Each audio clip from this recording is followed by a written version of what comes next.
little more motherfucking films, nigga.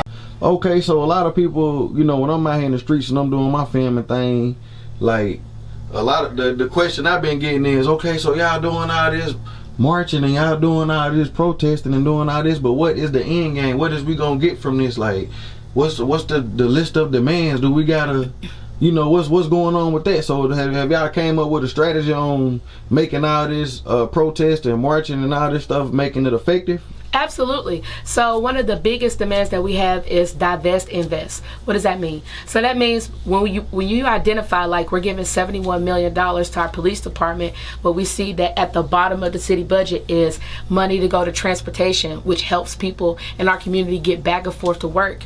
Going into YFD, Youth and Family Development, that used to be Parks and Recreation. So how do we make sure that we keep up our YFD centers and create programs that make our kids learn how to read, be competitive citizens? By the time they graduate, they're 10 steps ahead of everybody else. We want to see money taken away from the police budget and invested into real programs and institutions in our community that is going to reach the people. Police is a reactionary thing, right? So the police only typically respond when you have called them first, right? Why do they, if they're a force, like, why are they being paid to sit in a car to wait for somebody to call them in our community? They don't need all that money. It's only 500 officers for the entire city of Chattanooga. So we can definitely slash their budget and then reinvest that money into things that are actually going to be for, first of all, the young people in our community, and then for our senior citizens and everybody else. Right.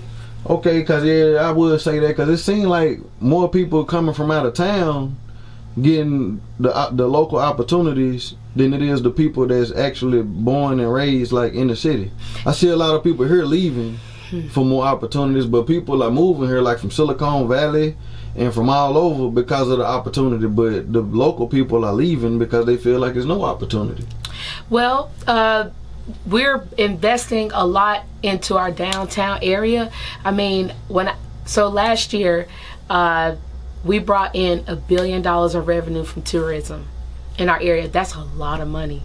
So what you got to understand is that when you educate the people, you make them competitive. And so now you got people that normally wouldn't be able to come in and have a production company step in and be able to compete with other media outlets, right? Little more films, for real, family. Mm-hmm. So they don't want people to compete with some of these businesses that already exist. Chattanooga has old money. Chattanooga is an old city. There's a book called Old Money, New South. A lot of wealth was created here. When you think about Coca-Cola, when you think about various other outlets, and factories that we used to have here in Chattanooga, this built a lot of wealth. And so I think people want to contain that wealth in a certain tight-knit community. And a lot of those, when you think about families like the Luptons, the Davenports, these people, the Benwoods, these folks that have endowments and other things, those are old money families that have had, you're talking about hundreds of millions of dollars of wealth for over 200 years and have maintained that. And so what they see, a lot of what we do and what we want to be able to invest in people as a threat, is because we're talking about leveling the playing field. Mm-hmm. To where it don't matter if you're coming straight from the west side or Signal Mountain. The playing field is level to where it's just a person that goes out there and get it. Yeah. Okay. Well, we ain't go hold you up, because we know you got some places you gotta be. You know what I'm saying? You're a busy woman. But let them know how they can get in contact with you, and if you got any last words, you know what I'm saying, like, that you'll want to say to the people. Absolutely. The floor is yours. Absolutely. So again, I just want to say thank you to Mo for inviting me on here, man. I respect the movement so much. Shout out to Mott the Pimp and the work that y'all did. If you have not copped 32, man, you sleeping for real. But I would just say that you can reach out to me. I'm on Facebook, Marie Mott. So that's Marie, M-A-R-I-E-R, Mott, M-O-T-T, like the applesauce. Same for Twitter and for Instagram. And you can also reach out to me at my website for city council, because I'm professional, is mariemott.com, and send me an email and I'll respond to you quickly. And yeah, the last words I would say is be encouraged.